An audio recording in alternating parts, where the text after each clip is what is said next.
अस्सलाम वालेकुम दोस्तों, सोच ਦੇ ਸਫ਼ਰ ਦੇ ਨਾਲ ਡਾਕਟਰ ਰਫੀਕ ਤੁਹਾਡੀ ਖਿਦਮਤ 'ਚ ਹਾਜ਼ਰ ਹੈ। ਤੇ ਦੋਸਤੋ, ਅਸੀਂ ਅੱਜ ਗੱਲ ਕਰਾਂਗੇ ਕਿ ਜਦੋਂ ਵੀ ਤੁਹਾਨੂੰ ਕੋਈ ਨਫਸਿਆਤੀ ਸਦਮਾ ਆਉਂਦਾ ਹੈ, ਯਾਨੀ ਕਿ ਸਾਈਕੋਲੋਜੀਕਲ ਟਰਾਮਾ ਤੁਹਾਡੀ ਜ਼ਿੰਦਗੀ 'ਚ ਆਉਂਦਾ ਹੈ, ਤੇ ਉਸ ਤੋਂ ਬਾਅਦ ਇਨਸਾਨ ਜਿਹੜਾ ਨਾ ਉਹ ਹਰ ਬੰਦੇ ਤੇ ਸ਼ੱਕ ਕਰਨਾ ਸ਼ੁਰੂ ਕਰ ਦਿੰਦਾ ਹੈ।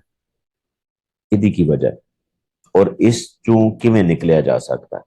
ਦੇਖੋ, ਜਦੋਂ ਵੀ ਤੁਹਾਡੀ ਜ਼ਿੰਦਗੀ 'ਚ ਕੋਈ ਤੁਹਾਨੂੰ ਸਦਮਾ ਆਏਗਾ, ਸਾਈਕੋਲੋਜੀਕਲ ਟਰਾਮਾ ਆਏਗਾ, ਤੁਹਾਡਾ ਬ੍ਰੇਕਅਪ ਹੋਇਆ ਹੈ, ਤੁਹਾਡਾ ਕੋਈ ਤੁਹਾਨੂੰ ਕੋਈ ਛੋੜ ਕੇ ਚਲਿਆ ਗਿਆ ਹੈ, ਤੇ ਦਿਮਾਗ ਇਹਨੂੰ ਥ੍ਰੈਟ ਸਮਝਦਾ ਹੈ।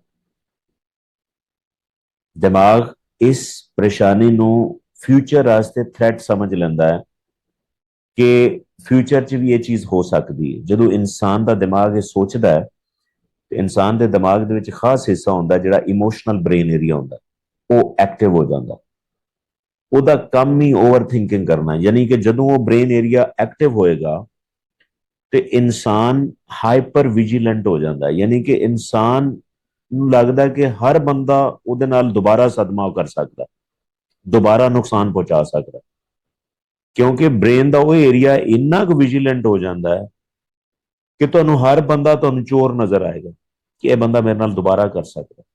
ਈਵਨ ਅੱਛੇ ਅੱਛੇ ਲੋਕਾਂ ਤੇ ਵੀ ਤੁਸੀਂ ਸ਼ੱਕ ਕਰਨਾ ਸ਼ੁਰੂ ਕਰ ਦਿੰਦੇ। ਇਹ ਤੁਹਾਡੀ ਕਮਜ਼ੋਰੀ ਨਹੀਂ ਹੁੰਦੀ, ਇਹ ਤੁਹਾਡਾ ਦਿਮਾਗ ਉਸ ਤਰ੍ਹਾਂ ਹੋ ਜਾਂਦਾ। ਔਰ ਉਹਦੀ ਵਜ੍ਹਾ ਤੋਂ ਹੁੰਦਾ ਕੀ ਹੈ, ਤੁਹਾਡੀ ਓਵਰ ਥਿੰਕਿੰਗ ਵੱਧ ਜਾਂਦੀ, ਤੁਹਾਨੂੰ ਐਂਜ਼ਾਈਟੀ ਹੋਏਗੀ, ਤੁਹਾਨੂੰ ਡਿਪਰੈਸ਼ਨ ਹੋਏਗਾ, ਤੁਹਾਡੀ ਨੀਂਦ ਖਰਾਬ ਹੋਏਗੀ, ਤੁਹਾਡੀ ਮੈਮਰੀ ਖਰਾਬ ਹੋਏਗੀ, ਤੁਹਾਡਾ ਜਿਹੜਾ ਕੰਮ ਹੈ ਉਹ ਖਰਾਬ ਹੋਏਗਾ, ਤੁਹਾਡੇ ਰਿਲੇਸ਼ਨਸ਼ਿਪ ਜ਼ਿਆਦਾ ਖਰਾਬ ਹੋਣ ਲੱਗ ਜਾਣਗੇ। ਤੇ ਲਿਹਾਜ਼ਾ ਇਹ ਜਿਹੜਾ ਸਦਮਾ ਹੈ ਨਾ, ਇਹਦੇ ਆਫਟਰ ਇਫੈਕਟਸ ਬਹੁਤ ਬੁਰੇ ਹੁੰਦੇ ਨੇ। ਸ਼ਾਇਦ ਸਦਮਾ ਉਹਨਾਂ ਬੁਰਾ ਨਹੀਂ ਹੁੰਦਾ, ਜਿਹਦੀ ਵਜ੍ਹਾ ਤੋਂ ਤੁਹਾਡਾ ਜਿਹੜੀ ਦਿਮਾਗੀ ਹਾਲਤ ਹੋ ਜਾਂਦੀ ਉਹ ਜ਼ਿਆਦਾ ਖਤਰਨਾਕ ਹੁੰਦੀ। ਲਿਹਾਜ਼ਾ ਇਸ ਦਿਮਾਗੀ ਕੰਡੀਸ਼ਨ ਨੂੰ ਮੈਨੇਜ ਕਰਨਾ ਬਹੁਤ ਜ਼ਰੂਰੀ ਹੈ ਔਰ ਇਸ ਲੂਪ ਨੂੰ ਤੋੜਨਾ ਕਿ ਜਦੋਂ ਤੁਸੀਂ ਉਸ ਸਦਮੇ ਨੂੰ ਸੋਚੋਗੇ ਤੁਹਾਡੀ ਹਾਲਤ ਉਹੀ ਹੋ ਜਾਏਗੀ। ਔਰ ਆਏ ਦਿਨ ਇਹ ਹਾਲਤ ਵੱਧਦੀ ਜਾਂਦੀ, ਤੁਹਾਡੀ ਘਟਦੀ ਨਹੀਂ, ਵਧੇਗੀ ਅਗਰ ਤੁਸੀਂ ਇਹਦਾ ਟ੍ਰੀਟਮੈਂਟ ਨਹੀਂ ਕਰਵਾਇਆ। ਇਹਦਾ ਟ੍ਰੀਟਮੈਂਟ ਬਿਲਕੁਲ ਮੌਜੂਦ ਹੈ, ਸਾਈਕੋਲੋਜੀਕਲ ਇਹਦਾ ਟ੍ਰੀਟਮੈਂਟ ਹੈ। ਬਹੁਤ ਸਾਰੀ ਟੈਕਨੀਕਸ ਦੇ ਨਾਲ ਲੋਕ ਸਾਈਕੋਲੋਜਿਸਟ ਨੂੰ ਮੈਨੇਜ ਕਰਦੇ ਨੇ ਔਰ ਇਹ ਪੋਸੀਬਲ ਹੁੰਦਾ।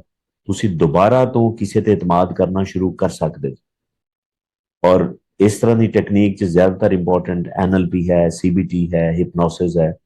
ਤੁਸੀਂ ਇਹ ਟੈਕਨੀਕ ਯੂਜ਼ ਕਰਕੇ ਆਪਣੇ ਆਪ ਨੂੰ ਨਾ ਸਿਰਫ ਇਸ ਸਦਮੇ ਤੋਂ ਨਿਕਲ ਸਕਦੇ ਜੇ, ਬਲਕਿ ਤੁਹਾਡੀ ਓਵਰ ਥਿੰਕਿੰਗ ਇਹਦੇ ਤੋਂ ਵੀ ਤੁਸੀਂ ਬਿਹਤਰ ਹੋ ਸਕਦੇ ਜੇ, ਅਗਰ ਅਗਰ ਤੁਸੀਂ ਚਾਹੋ। ਤੇ ਸਭ ਤੋਂ ਜ਼ਰੂਰੀ ਚੀਜ਼ ਹੈ ਕਿ ਤੁਹਾਨੂੰ ਜਿਤਨਾ ਜਲਦੀ ਹੋ ਸਕੇ ਸਦਮੇ ਤੋਂ ਬਾਅਦ ਪ੍ਰੋਫੈਸ਼ਨਲ ਹੈਲਪ ਲੈਣ ਦੀ ਇੰਤਹਾਈ ਜ਼ਰੂਰਤ ਹੈ। ਉਮੀਦ ਹੈ ਕਿ ਤੁਹਾਨੂੰ ਕਨਸੈਪਟ ਅੱਛਾ ਲੱਗਿਆ ਹੋਵੇਗਾ, ਲੇਕਿਨ ਫਿਰ ਵੀ ਅਗਰ ਤੁਹਾਡਾ ਕੋਈ ਕੁਐਸਚਨ ਹੈ ਤਾਂ ਕमेंट सेक्शन जरूर मेंशन करो, इंशाल्लाह ਉਹਦਾ ਜਵਾਬ ਵੀ ਦੇਵਾਂਗਾ, ਹੋ ਸਕਿਆ ਤਾਂ ਵੀਡੀਓ ਵੀ ਬਣਾ ਦੇਵਾਂਗਾ। ਜਜ਼ਾਕल्लाह।